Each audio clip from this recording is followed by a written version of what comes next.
আজ আমি বানাবো শিম পাতুরি। শিম নিয়ে নিয়েছি কতগুলো।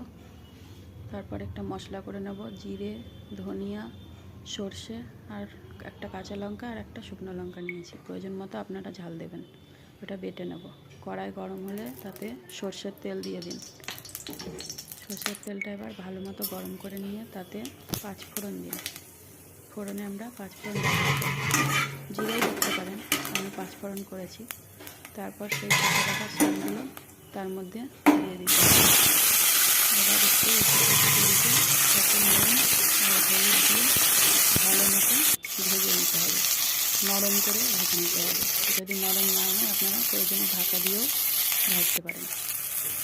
নরম করে ভাজা হয়ে গেলে